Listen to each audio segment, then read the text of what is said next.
joining us tonight. My name is Chad Baker. For those that don't know, I'm the chair of the Democratic Party in York County, and we've been doing these live chats on Facebook with all of our candidates this year because obviously it's tough for them to get out and about given the current situation, and we want to give as much exposure to our candidates as possible. So I'm happy to be joined tonight by our U.S. congressional candidate in the 11th district, Sarah Hammond. And for those that don't know, I'll actually let Sarah tell you a little bit about the 11th. But the 11th, this is only the second time really there's been an election in York County for the 11th congressional seat. So we're excited to have her. We're excited to have a very progressive-minded candidate ready to get to Washington and turn things around. So Sarah, thank you so much for joining us tonight. And I'm just gonna jump right in with the first opportunity here. I'll just give you an opportunity to introduce yourself. Again, maybe talk a little bit about the district and anything else you wanna mention right off the top. Awesome. Thanks, Chad. Well, first and foremost, thanks to everyone tuning in or who's watching this right now. I really appreciate the opportunity to take part in this live chat. So I'm a Hanover, PA native, which for anyone who's unfamiliar with PA's 11th district, we cover all of Lancaster and the southern part of York County that's right under Eugene D. Pasquale's district in CD10. So virtually everything that's underneath of the city. But Hanover, Pennsylvania, where I'm from, the snack food capital, we have a lot of pride there in a lot of ways. And it's as far over in York County as our district really goes. So really, I'm running for Congress because I feel and my team feel that too many of our people across the nation, particularly here at home, can simply not afford another term under Donald Trump and Lloyd Smucker. We are struggling so hard. We were prior to COVID, and we just feel so run into the ground these last few months this year. It's just crazy. So as a Hanover native, I'm a small town woman with blue collar roots who really understands the negative impact that partisan gridlock in Washington has created for our working class families here at home for generations. I know what it's like to experience how badly our healthcare system is failing us. I know this as a child who relied on CHIP after our family's livelihood in the lumber industry suffered with the housing market crash back in the late 2000s. I know this as a student athlete who sustained a career-ending knee injury, and that was particularly devastating as a first-generation college student who was looking for ways to be able to pay for school along the way. And I also know this as a college-aged sexual assault survivor. So I really tell you guys all of this because the issues that impact us each every single day, things like access to quality healthcare, childcare, housing, personal protective equipment for essential workers, support for small businesses and our educators right now especially, and other resources for working class families should absolutely be the bare minimum our elected officials are fighting to meet every single day. So when I look out and I see, I've experienced Lloyd Smucker, I've lived in this district, what is now PA's 11th district, my entire life.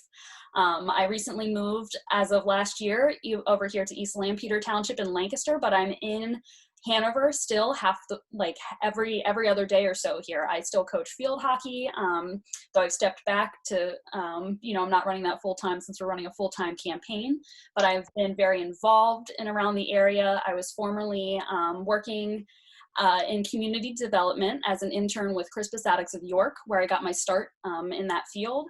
I eventually moved into manufacturing and factory work at Legacy Athletic in Hanover before really getting involved more heavily about 2.5 years ago in politics in York County, actually. So I'm fortunate to have known Chad and so many members of DPOYC and Hanover for Progress and a lot of our organizations across the board through that, and also my time as the former parliamentarian for the Pennsylvania Young Democrats, our Pennsylvania subsidiary of the national board. So, I just want to be real that now more than ever, we really need bold actions and not platitudes from Lloyd Smucker, from Donald Trump, and from our down ballot candidates as well.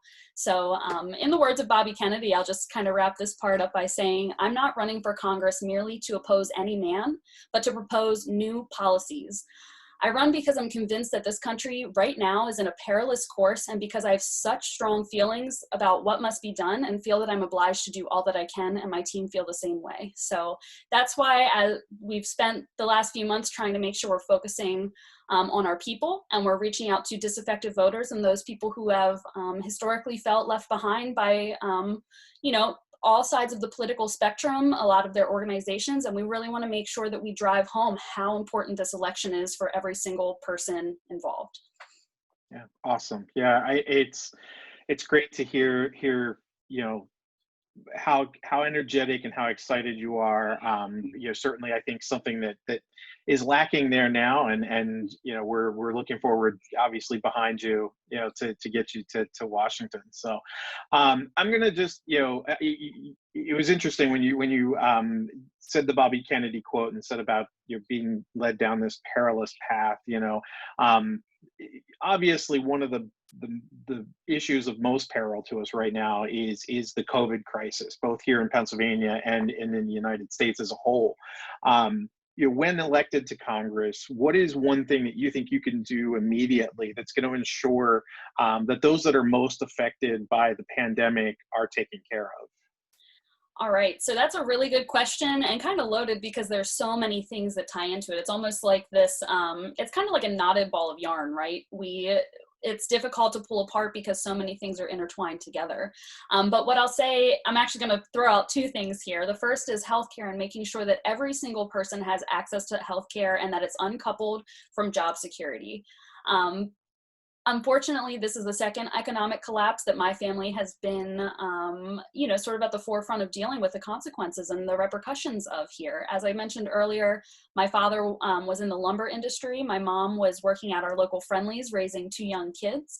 And when the housing market crashed, we lost generations worth of background, and we did not have a lot of wealth by any means. My parents still live in the same two-story apartment in Hanover that I've lived in my entire life. And it is so unnerving to see how little we've learned over the last 12 years since that's happened. And seeing that, with the lumber industry, for example, where my family's background is in, that did not bounce back. And when I'm looking forward at the economic repercussions that are tied in with this is an economic crisis, and this is also a global health pandemic. And these are two things that go hand in hand, and we cannot address one without addressing the other.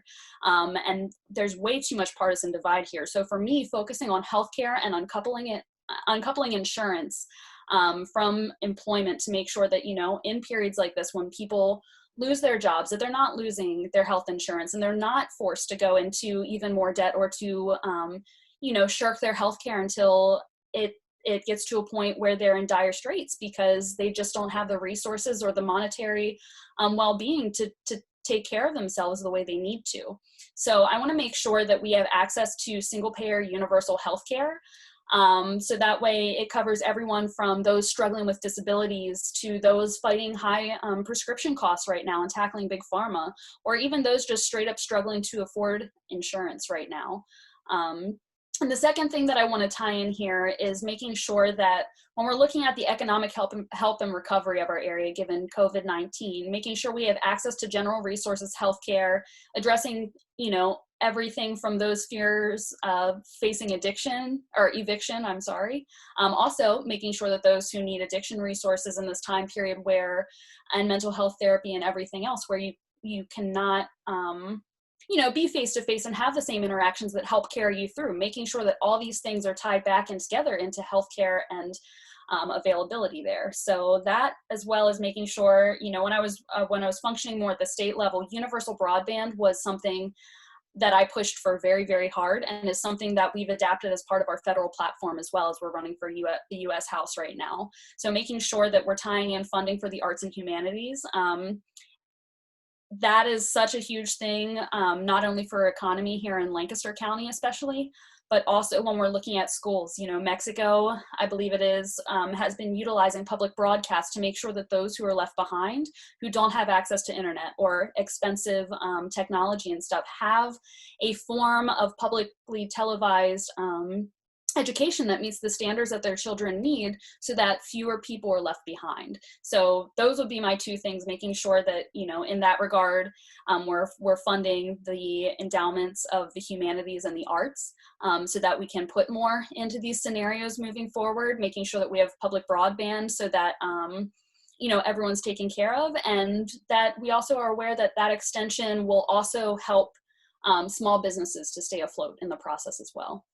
Yeah. And I think what you said at the very beginning there, that, when this pandemic hit, it just highlighted so many different things, that so many areas of need and focus. And, the broadband, I love hearing that, because obviously that is, especially for students that are remote. I work for a college, and we've got a lot of students that are remote for the college right now. And it's difficult if they're in an area that doesn't have that kind of access, and maybe they're coming from a socioeconomic background where it's just not accessible either. So Yeah. I think that's a great thing to be focusing on, and I think it should be something at the federal level, not just at the state level. So thank you for that. We tied into that green. I'm a big proponent of the Green New Deal and adopting. I think it gets misconstrued a bit, especially because of people like Scott Perry, talking about those things in the way that he has, and that they have, and that Lloyd Smucker has, and Donald Trump has. But really looking at the fact that the Green New Deal is a resolution, which I think gets lost on people sometimes, and the fact that we need to be building policies into this to make sure that everything that we do moving forward is both economically and environmentally sustainable. And really, for me, that universal broadband is a way to create jobs and also make sure that we're creating policy that fits into that resolution to meet those goals. Yeah. Yeah, absolutely. Fantastic. Thank you. So, we were talking about how the pandemic has kind of highlighted a lot of things, and obviously, on so many levels, it's shown, it's given rise to recognition of inequality among the Black and Brown communities, specifically here in the United States and in the 11th district. And obviously, with everything that's been going on across the country, one of the major issues that we're facing is criminal justice reform. What do you think can be done in Congress to address the social inequities that often result in the unfair, or in some cases, no due process within our criminal justice system?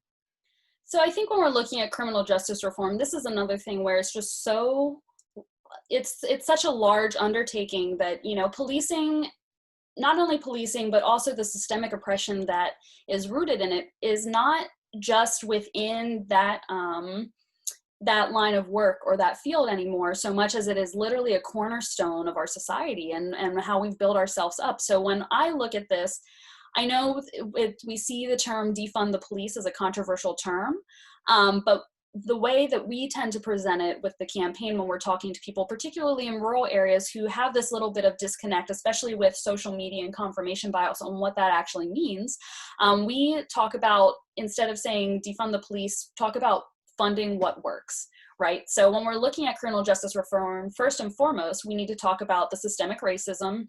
We need to talk about police brutality and accountability, but we also need to talk about decriminalizing drugs and addiction and making sure that we're funding what works in those environments, to make sure that we are focusing on recovery. And for us, and at the federal level, what I believe is that how we are right now, for example, if you're an EMT, and you get called to a scene for something or another, and someone's in duress, mental duress in particular, the police are the only ones in that position who are able to make sure that that person physically gets the help that they need. An EMT needs to have, in this position, needs to have consent to be able to help.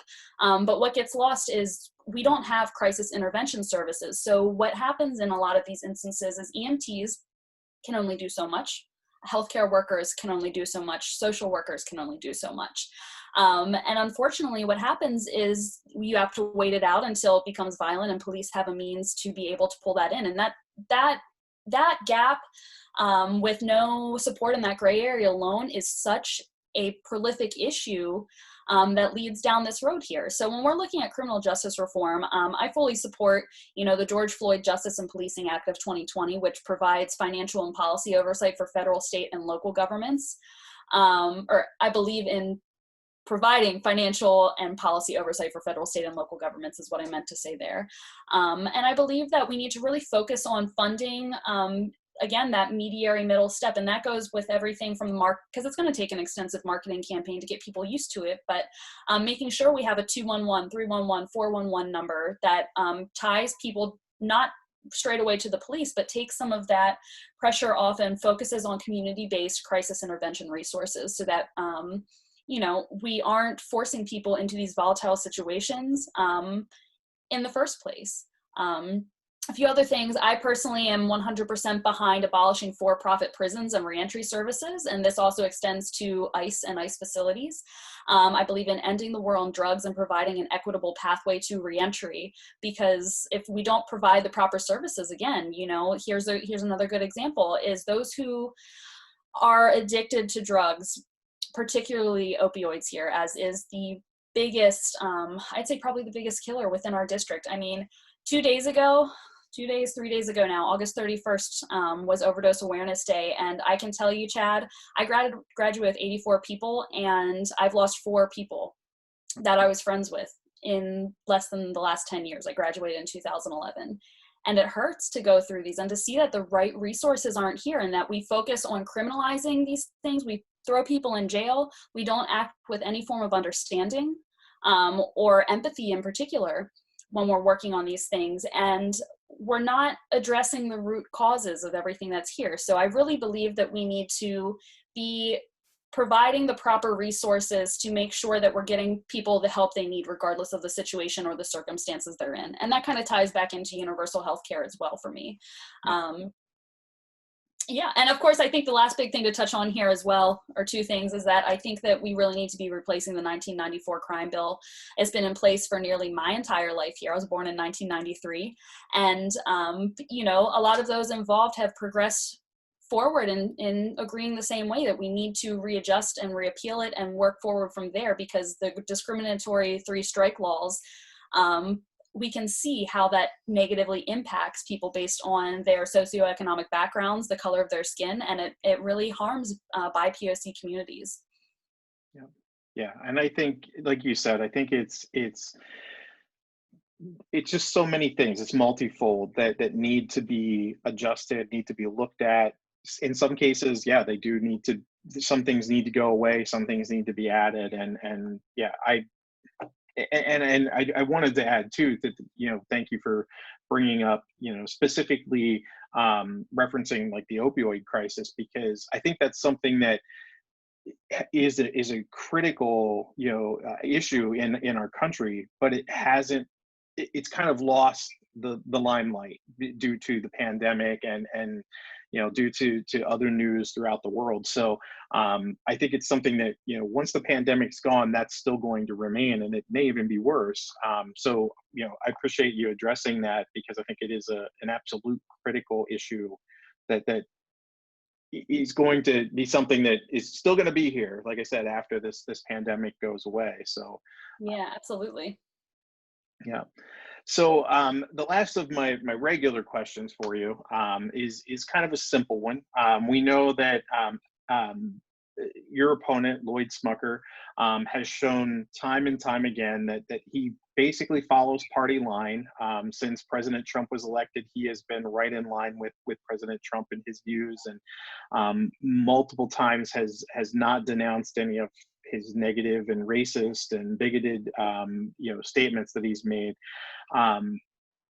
And there's a lot of people that are in the 11th district that feel like they're not being represented. They're not having their voices heard. And there's always that concern that obviously if a new person is elected, the other side's going to feel that way. So talk a little bit about how do you plan to not only represent obviously those people that agree with you politically, but represent all the voices in the PA 11th.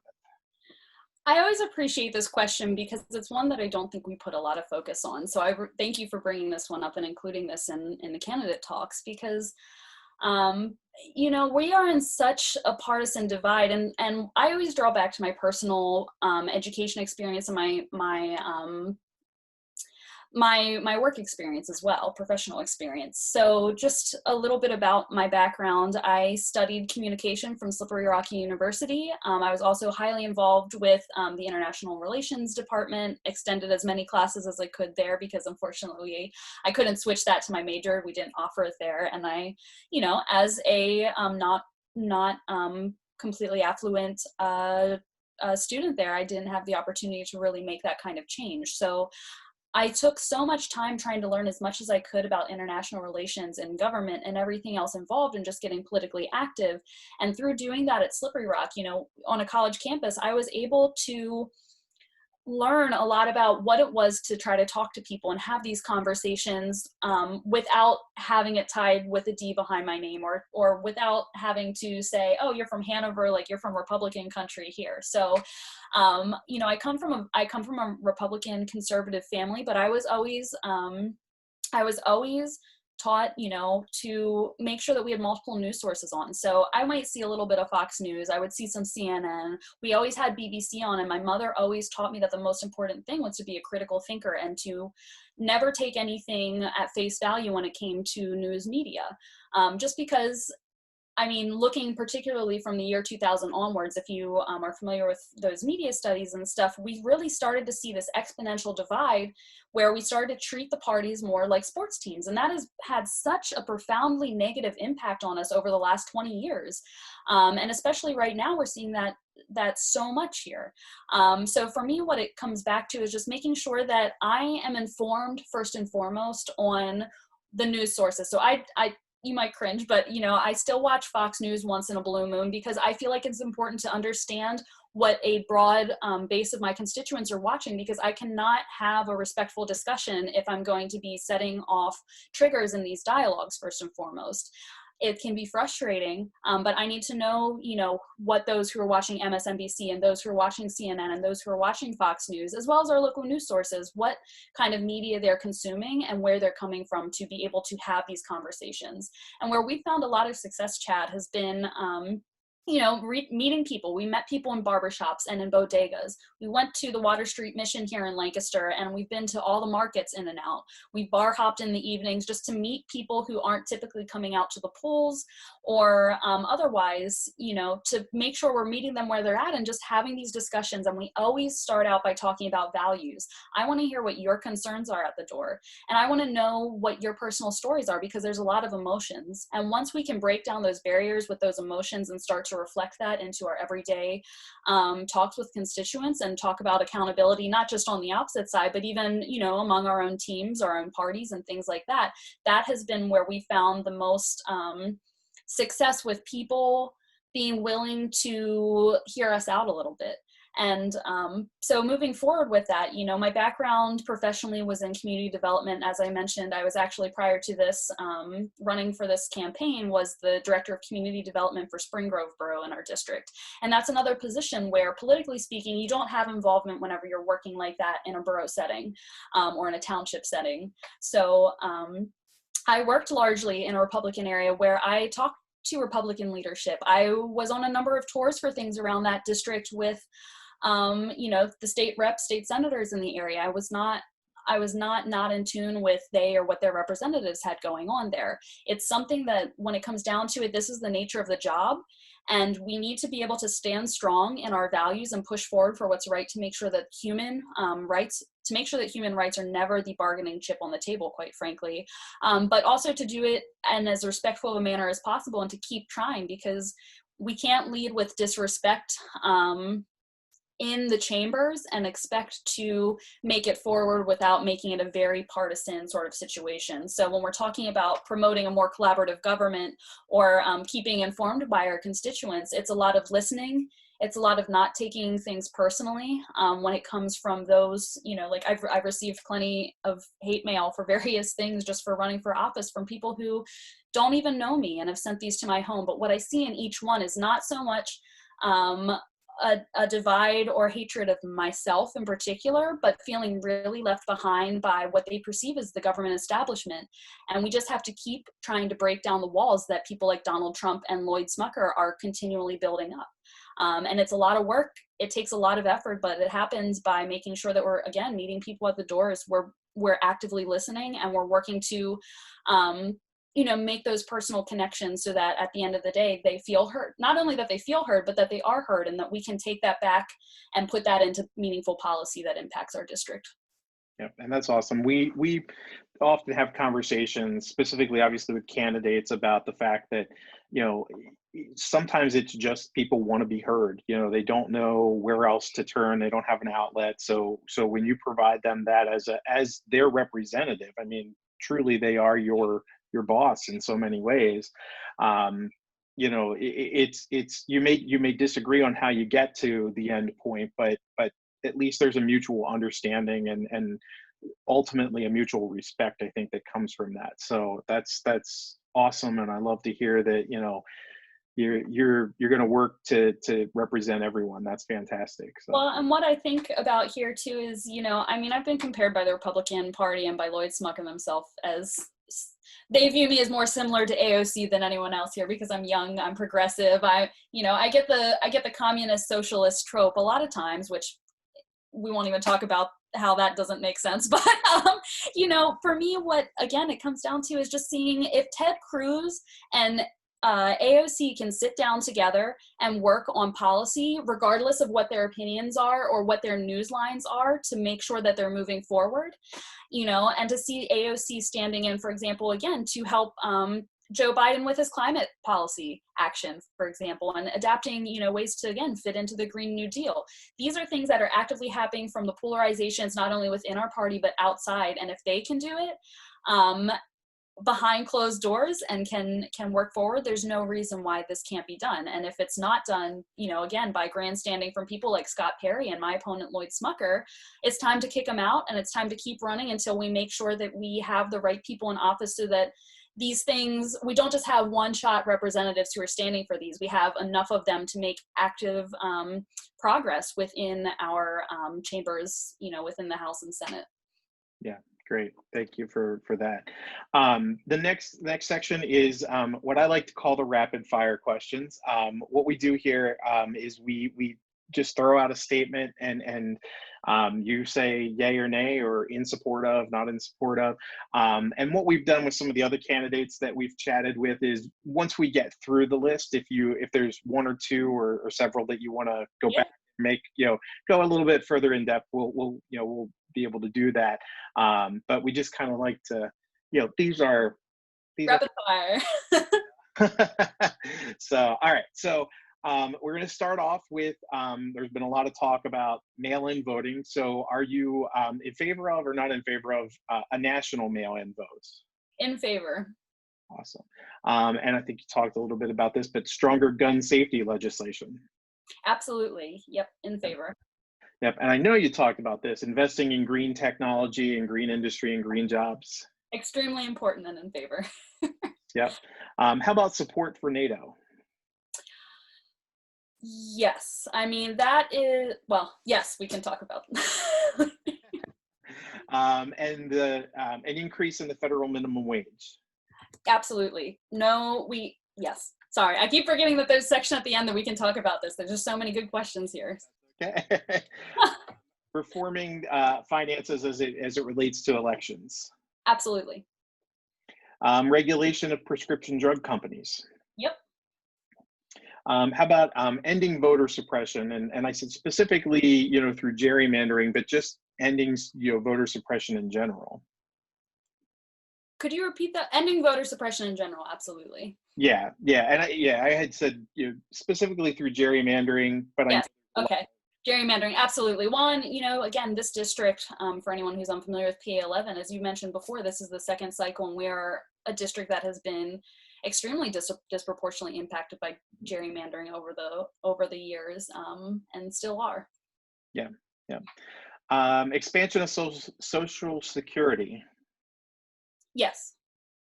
How about universal child care? Absolutely. And just, this is a very broad one, but strengthening human rights overall. Yep. Yeah, awesome. All right. So the floor is yours. Any one of those that you want to go back? If there's a few there, you can, jump right back into those. Yeah, there are definitely a few. I'm going to see if I can remember off the top of my head, because I feel like every single one, it's like I'm very energized because these are all so important. So again, first and foremost, with talking about human rights, easy to tie it in with the social reform, criminal justice reform, and everything that we have here. And again, as someone whose background has been in municipal government and community development, really understanding for me the disproportionate impact that growing up in a specific area code has, and how detrimental zoning laws are, local zoning laws can be towards people. And what I mean by this is the fact that, you know, sometimes I think it's a divisive conversation to talk about reparations. Sometimes we kind of are told to like shy away from it quite a bit, but I think it's important to remember what reparations can look like, and that comes to making every aspect of our society that we can more equitable for all those involved. We can talk so much about equality, we have for generations and generations, and we've hit a point where there's a lot more equal footing when it comes to opportunities now, but that doesn't mean anything if you don't have an equitable start. So we need to make sure that, you know, we're making sure that we're paying attention to communities that have been disproportionately impacted because of, you know, post-Crow era zoning laws that made sure that, you know, there was no support for those who were Black and brown, who were discriminated against, or who were coming out of slavery, or who were totally mistreated through segregation. And that was a way that we continued to segregate our communities based on those resources. And now 50, 60, 70 years later, we're seeing that disproportionate impact be a continual cycle for generations. And that impacts not only healthcare and employment, it impacts our housing and the quality of housing and opportunities that are there, the ability for people to be able to move in or out of various areas, or to have any sort of equity within, you know, home ownership or anything like that, and also education. So that is something that is very, very near and dear and important to me, and that we've been really, like, you know, busting our butts to make sure we're implementing in our policy and our platform. Let's see, universal healthcare I talked about, Green New Deal. I believe personally in banning fracking, and I think that we need to look into more renewable resources for this. But when we're looking at this, we cannot do what we did with the coal industry. We cannot leave people out of jobs with no ability, no training, or no opportunity to move forward. And we have to make sure that it's not ageist in the platforms that we're going about to. So that means making sure that we are taking care of pensions that have been promised and paid into for those that have been in these communities and in these professions. But it also means that we need to take a look at, as we're moving forward towards a more economic and environmentally sustainable future, that we are creating not just green jobs that are going to last for generations to come, but that we are providing training for anyone who may lose their jobs through fracking over the next 10 years or so.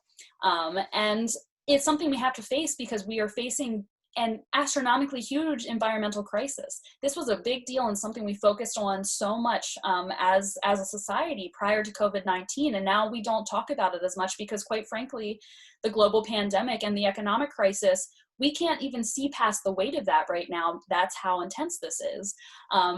But we have to make sure that as we're continuing to build a new deal moving forward, especially on an economic, again, platform, and making sure we're environmentally sustainable, if we don't tackle these things, you know, we're a district that in York County especially, and in Hanover especially, we rely on manufacturing jobs and that quality. And over here in Lancaster and all across York County and over into Adams County outside of our district too, we have so many farmers, and our farmers are not industrial, you know, corporate farms. They are small family farms that are already drastically impacted. And the climate crisis, we already know the issues with dairy, but the climate crisis when it comes to the different kinds of feed and crops and stuff that we're growing here is going to be absolutely detrimental. We're not going to see that same people being able to make livings off of that and being able to survive from that within even the end of my generation and my lifetime if we don't tackle this now. Yeah.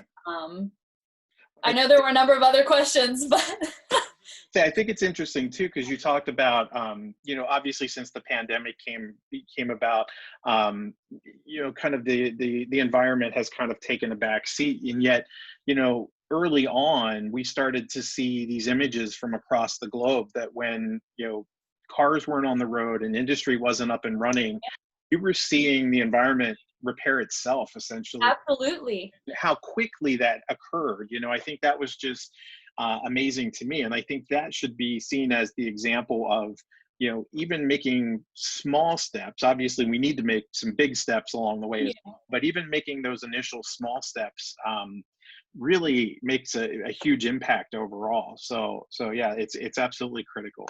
And what's important to tie in with that too is I think that there's in this partisan push, and especially with one side in particular, although both sides have been guilty to various degrees in supporting corporations over our people and our actual small businesses here. We, I'm trying to think of the best way to articulate this, but basically, we've had so much attention paid to corporations over us that they've bought into media campaigns and stuff like that. So when I look, I think it's easy if everyone remembers when cigarettes came out, and they would have doctor's notes, and they would be selling it for anyone who watched Mad Men. Lucky Strikes was like their big thing, right? And regardless of what information was there, they just kept going and going with it because they had a product to sell and they were doing it successfully. I look at corporations like BP, for example, and I see the oil spills that are going on. I see the issues with fracking, and Jesse White, who was a state rep over in Western PA for a long time, he had so many cancer clusters popping up amid fracking in his district, and he was run out of his position largely for standing up to that. And now, just now, within the last year or so, lawsuits have been coming out and they've been tying it back to this. This is so much more detrimental than we've been letting it on to be, especially when they are tied into like small family areas. They're tied into people with well water, and they're people who don't always have resources to other water sources or other things like that to sustain themselves. So it's very frustrating to see the money that's going into this, but also tying back and remembering, there is a lot that we can do one-on-one, but there's a lot more that is in the hands of organizations like BP and the fracking industry, that they want to push it off to make it seem like individual accountability. And there is to that degree, but what we do doesn't make a difference unless we have everyone else in accountability there on board, because of that just insane amount of pollution that's going on.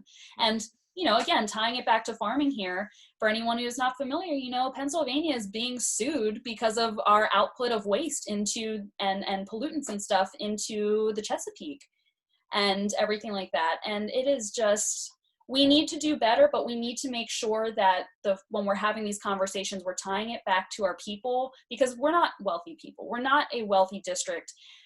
And it's difficult to approach a farmer to make certain kinds of changes, or a manufacturer to make certain kinds of changes, or even like certain day-to-day, small businesses that have outputs, unless there is some sort of economic, financial stability or help there to make that transition, because it's just realistically not possible, but when on your own. But again, as we found out, taking issues that have been historically talked about as being progressive, like the climate crisis here, and tying it into the fiscal responsibility and the nature of this area and how that impacts people, and how we can stand in as Congress, both the House and the Senate, to ensure that we have that financial support to make those things possible. That's how we have been having success moving forward in those conversations. So I could go on and on about the climate. It's another one of those areas where there's so much to be done, and we put so much work into it, and we just got to keep fighting until we make it where we need to be. Yeah, absolutely, absolutely. Well, I think we're getting close to the end here. So I want to give you an opportunity, obviously, to make any closing remarks you have.